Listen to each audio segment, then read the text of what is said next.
Welcome to the Flight Club Podcast, a woman's guide to leaning out. We give you a behind-the-scenes look at business launch and growth through the stories of successful female entrepreneurs. Here's your host, Felina Hansen, founder and CEO of Hera Hub.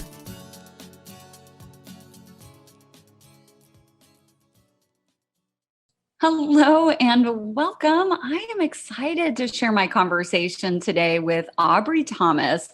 She has an incredible story. She has packed in so much experience in a very short period of time. So I am really excited to dive in. She currently has a business. She is a coach for ambitious entrepreneurs. She helps women master their mindset so they can do what they love and step powerfully into their purpose. And her company is called Next Level You. As you'll hear in a moment, she really started her first business when she was just 12 years old, and she has had numerous businesses since then. She's recently back here to the US, living abroad for a while. So we'll get into a bit of that story, which is really interesting. So let's go ahead and kick this off. Aubrey, welcome to the show today. Thank you for having me. I'm so excited to be here.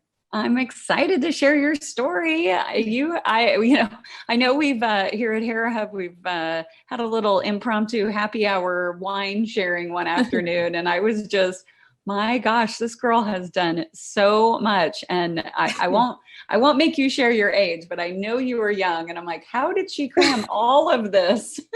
But apparently you got started when you were 12. So there you go. I hit the ground running, man. I did not hold back. Yeah, no, and I don't mind sharing my age. I am 28 years old. So awesome. Well, a lot in my young life. You have done a ton. Yes, absolutely. Well, take us back. What was that first business when you were 12?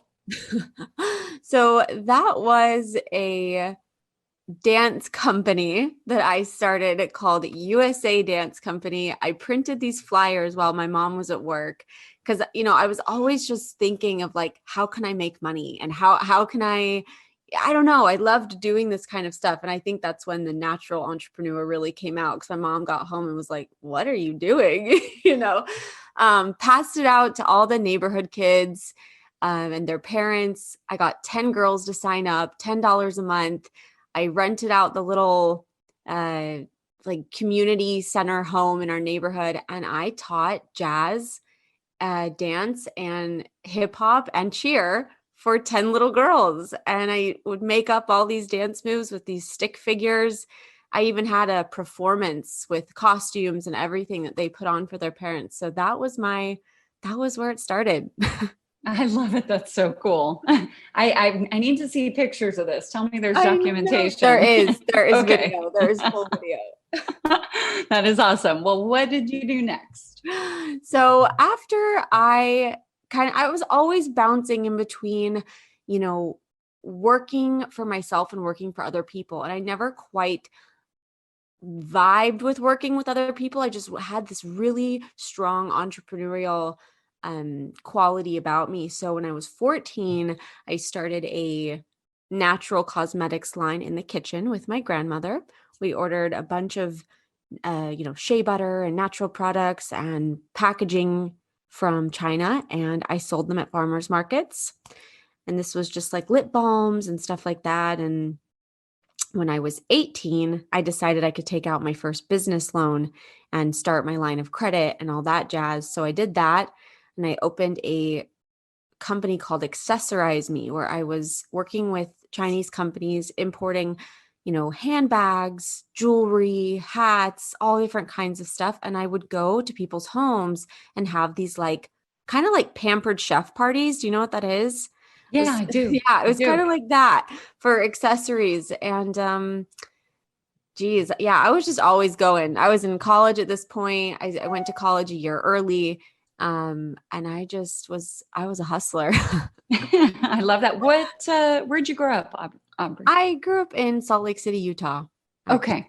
Yeah. Okay, interesting. And yeah, Salt Lake's not known for its young entrepreneurs, maybe. So you were pioneering. I was, and it was just so interesting. My mom and my family was always watching me, just like, what is she gonna create next? Because I wouldn't tell anyone. I would just like brainstorm by myself, and I was always very, independent. So I didn't want help. I wanted to just do it and know that I could do it. And when I was in college, I was like, okay, besides these cute little businesses, like I want to work fully for myself and go to college. And so I was going to college for entrepreneurship. I have a degree in marketing and business management, of course. But what I learned is that anything I was going to learn in college, I'm a true believer that entrepreneurship is just something you have in you or you don't, Yeah, and I agree. college is great and it can add to that, but I I just was like, you know what? I don't need to even get my master's. I dropped out of the master's program, and I went to cosmetic school, went to nail school, Hmm. decided that I wanted to learn a trade, and I knew that the trade in beauty would never die, and it'd always be a fallback. So I opened a small salon. Okay, In okay. So college. wait, let me back up here. Where did you go to college? I went to college at the University of Utah. Okay, so you stayed local there and Mhm. you graduated, you started Mhm. down the path of your master's and you said, I'm not doing this. I'm going to cosmetology school or Yep. Yep, exactly. And okay. I was like, okay, well, it was I'm trying to like think of the timeline. It was kind of like I was contemplating a master's, and I decided not to. And while I was in college still, I had applied to go to a cosmetology school for nails specifically. I just thought that was really fun. I was always really artistic. And so I got my license in nails. And I did booth rental for a little while, which is like basically just paying for a space in someone's salon, and you provide all your own stuff and you bring in your own clients. You literally just pay for the space. And I was fresh out of school. So that was kind of like already a ballsy move on my part to just Yeah. take on, not having clients and paying for rent. But I just knew I'd make it work. And I stood outside the mall with my little cards and my flyers, and I would pass them out and put them on everyone's windshield. And I'm like, I'm your nail lady. Like, you're gonna you're gonna love this. And slowly, I within 6 months had a full clientele, and transferred to a small salon that I Okay. was also renting. And that was where the whole 8 years of owning a nail salon came in from. So interesting. I mean, it's, but you had this business background, so that must have, helped you, obviously, Definitely. starting having businesses as a child, but also, of course, a business degree. But I do agree with you, Aubrey, as someone with a business undergrad and master's degree, I'm Mhm. like, you know what? I didn't learn anything in the classroom that I use in my business for the last 18 years. That anyways, well, that's a That's whole so nother true. conversation of like the problems with business education. But anyways, So true. so yeah, I know you moved to Israel. When did that happen and what prompted that? Yeah, good question. So after about a couple years of owning this salon in Utah, I decided that I'd always loved traveling and kind of, seeing different places. And I think I had gone to Ireland with a friend, and I got back and I was like, you know what? I want to travel more. I want to do that. So I started to kind of put it in my sights, and I just made a decision. I'm going to go backpacking. I want to see the world. And I made this little envelope, and I said, remember, you want to see the world. Don't touch this. I put every ounce of cash. I worked my butt off. I sold everything I owned, sold my car, sold all my belongings, sold my computer. I mean, literally everything. And I just saved up and booked a one-way flight, booked a train pass, and I just took off and by myself. And I thought I might be gone, I don't know, 6 months, and I was gone for 6 years. Oh my gosh. Yeah. So where did you initially go? So I started off in Ireland again. I flew there. I did Europe for about 5 months and continued on to Southeast Asia. And while I was backpacking, just I'd work for hostels here and there. I'd do exchanges. And then when I got to Vietnam, when I got to Asia, I realized I was going to run out of money and I wanted to keep traveling. So I became an English teacher I love overnight. that. And I was an English teacher in Vietnam for about 7 months. I lived there. And that was, my own little business again, sort of just started up and got clients and was teaching all over the place. And then I made my way eventually to Israel. Again, Israel was just supposed to be a pit stop, a couple weeks, keep traveling. I wanted to travel forever. I was loving it, loving my lifestyle that way. And when I got to Israel, I absolutely fell in love, just fell in love with the country, with the energy, with the food, the people, the vibe, the language. And I actually ended up staying there for 4 years and opening back up a nail salon in Tel Aviv. And I had a very successful salon in the center of Tel Aviv. And that's what I did for a very long time. Wow. I love that. I know in your story, I mean, you started to kind of put word out there before you even had space secured. Is that right? Yeah. Yeah. I'm a very when I decide I am going to for example, when I decided to travel the world, I booked the ticket before I had the money to travel. I did things that, were like, hey, this is my desire. I'm going to put it out into the universe. And I know without a doubt that it'll figure itself out. And it always, always did.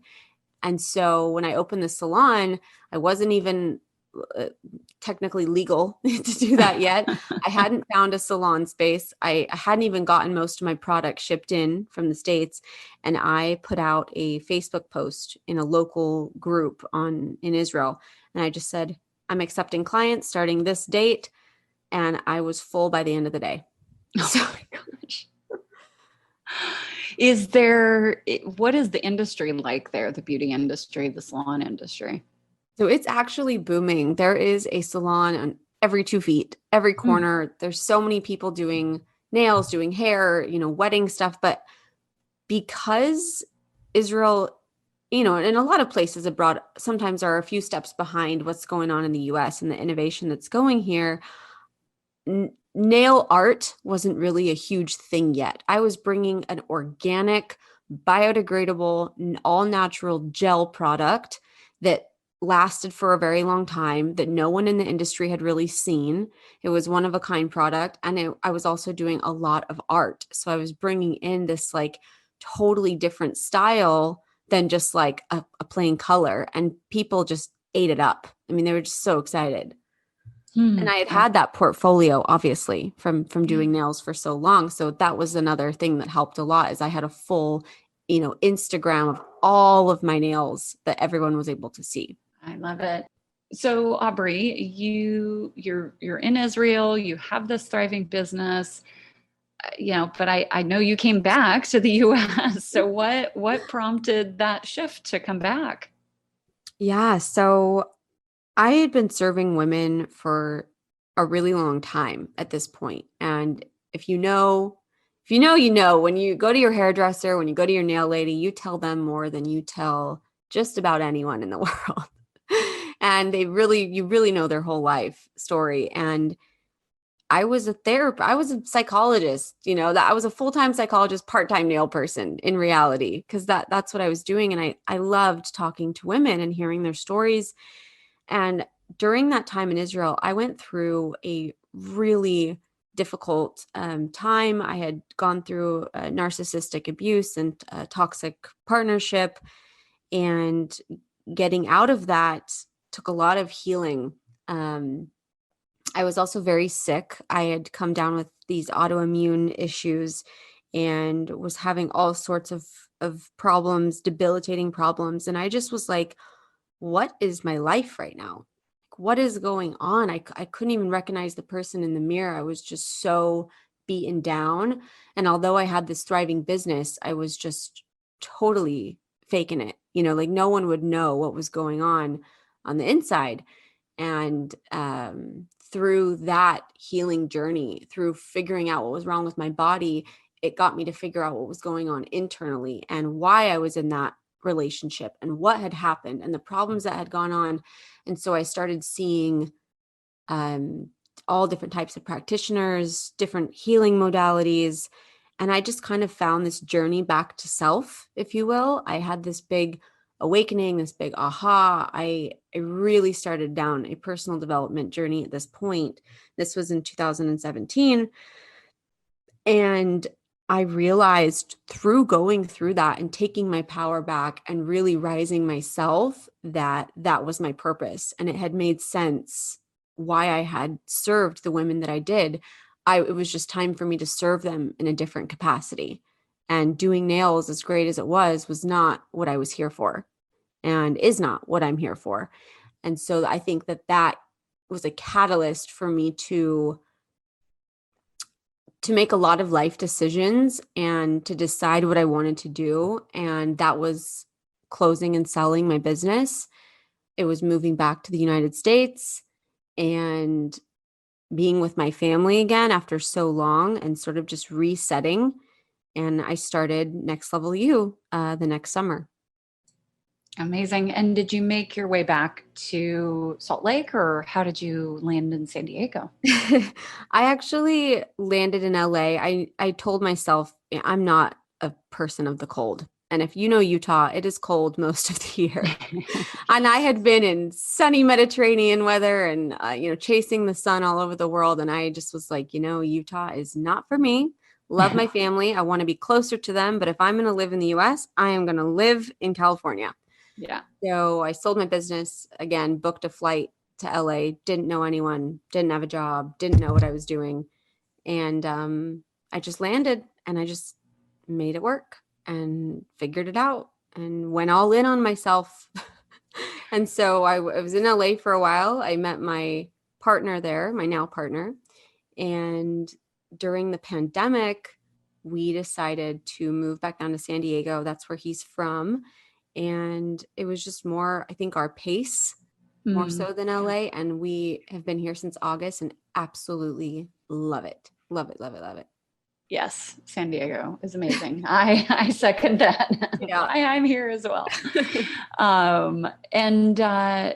When you landed in LA, were you working full time on your business? Just talk about that transition back. Sure. I was not at the time. I knew that that's what I wanted to do. But obviously with like a big move, I didn't really know anything about the coaching world. I knew I wanted to coach women. I knew I wanted to be some sort of speaker, leader, inspirer, but I didn't really know what that looked like. And so when I moved to LA, all I needed to know was, how am I going to make money? From here on out, what am I going to do right now? And the thought of starting my business at that point just didn't seem realistic to that version of me. So I did end up getting a job. I managed a co-living space. Co-living is like, I don't know if you know what that is. Yeah. It's together and in this really cool community. And so I ended up managing that place, did all the event planning, totally different. I went from owning my own business for so long and being so independent to like working for somebody. And it was like, it was, I worked long hours and it was a blast, but it was definitely, I could feel my soul start to like die a little bit being in that kind of situation. So I worked there for about a year. And now let's go to the middle of the pandemic, summer last year. And I looked at my boss, and we're really good friends. We still are to this day. And I was like, hey, listen, I need to quit. And he's like, what? It seems like a crazy thing in the middle of a pandemic to just quit your full-time job. But I just knew that I was ignoring my higher self. I was ignoring my purpose yet again. And I wasn't about to give up on my dreams and keep going in this 9 to 5 hustle, which didn't light me up, which didn't fulfill me. It didn't make me happy. And so I just quit. And I just said, I'm going to take everything I have in savings. I'm going to invest in a mentor for myself, and I'm going to start this coaching business. And that's what I did. I love it. That's awesome. Well, I'm so glad you landed in San Diego. Tell us a bit about the business. So Next Level You came to me, just kind of one of those downloaded thoughts where it was like, oh, like that resonates so much. And for me, I think that we go through so many different up levels in life. Something happens, we grow. Something else happens, we grow. And in my life, I had been through quite a lot at a young age. And I always told myself that I had two choices. I either sat in the hole, I dug myself a hole and I sat in it, or I learned to build a ladder and I climb out. And that's kind of my, my overall theme for life. And so Next Level You was like, how do we get to this next level? And then that next level, and then that next level. And because I had risen so high from a place of so low, from a rock bottom, I decided that I wanted to help women do the same thing. And so my business is really, it's for creative entrepreneurs. It's definitely for women who want to take their purpose or even find their purpose and start using their gifts, just like I did, and build something for themselves that's self-sufficient. But it's also for women who feel like they are meant for more and just want to understand how to rise up. And that comes with a lot of mindset. And I got so fascinated with mindset. I got my NLP license, neuro-linguistic programming, and started to dive into quantum realms and sort of this like whole different dimension kind of thinking to basically manifest your desires. And so that is what I walk my clients through. That is what I teach my clients. It's kind of just wherever you're at in life, whether it's issues in a relationship, issues in work, issues with family, it doesn't matter because everything touches everything. And if you're having problems in that area, chances are you're having problems in all the other areas of your life. And so Next Level You is about how do we change our mindset, reset our perspectives, change our lens, and rise up from the struggles that we're having and become that better version of ourselves. I love it. And it looks like, Aubrey, you do both one-on-one work and then also you have a course. Is that right? I do. So right now I do one-on-one coaching. I have a course called Dare to be Daring, and it is the art of courage. I feel like I had a lot of courageous moments in my life, and people are always asking me like, how did you do it? And how you're so brave. How did that happen? And how do you do this? And I'm like, well, it's a how, sure, but it's more of a being. And so that course goes through how to be courageous and take those kinds of next level steps. I'm also building out a product suite as we speak for Next Level You that will kind of go through a lot of different stages in your up levels. And little sneak peek teaser, my next course coming out is called Rise. And it is for anyone who wants to basically take their life up a notch in any aspect. So I'm not going to give away too many details because I haven't even done the branding for it yet. But yes, so I do have Dare to be Daring, and I will have Rise very soon, probably coming out at the end of August. And I do one-on-one coaching. Awesome. That is awesome. I love it. I love some of the module names. Dance with the universe, go from fight or flight to trust. I know that for a lot of both men and women, I'm sure too, but something I personally have, I'll just say, struggled with throughout my life is trust, for sure, is, with team members and relationships and things of that nature. I think for a lot of us women who are very independent and have, accomplished a lot in our lives, I'll speak for myself. I tend to hold things a little too close sometimes. So I love that you're addressing that. Absolutely. And I'll just say one quick thing on that. I think that, I used to be really proud of my ability to quote unquote hustle.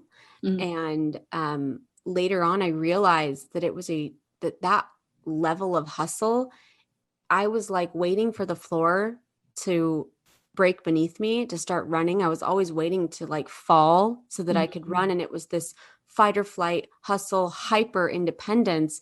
And all of that was more or less a trauma response to things that I hadn't dealt with. And so I really get in that module from, having that sort of, I can't trust anyone but myself, and like this controlling, like perfectionist, overthinker kind of attitude, shift that into more like, I trust my intuition and I trust God, source, the universe, whatever you may call it. And that's all I need to know. And I'm going to make decisions, and I'm going to know that things are going to work out the way that they're meant to. So it's really leaning back and trusting that the things that you are doing are going to unravel. They're going to domino effect for you when you're in the right mindset, when you're in alignment with your desires, versus I got to hustle. I got to do. What can I do next? How do I protect myself? Wall. Like it's breaking that down and laying it out raw. Yeah, I love it. Awesome. Well, we are excited to learn more about your upcoming course. If folks want to get in touch with you, Aubrey, what's the best way for them to do that? So I am mostly on Instagram and Facebook. I am at aubrey.thomas. You can also probably type in Next Level You and I will pop up there. So Instagram or Facebook is where I hang out most, and that's where you can find me. Awesome. Thanks so much for your time. Thank you, Felina, so much. It was such a fun conversation. Thank you for joining this week's episode of Flight Club, sponsored by Hera Hub. We look forward to sharing more success stories with you soon.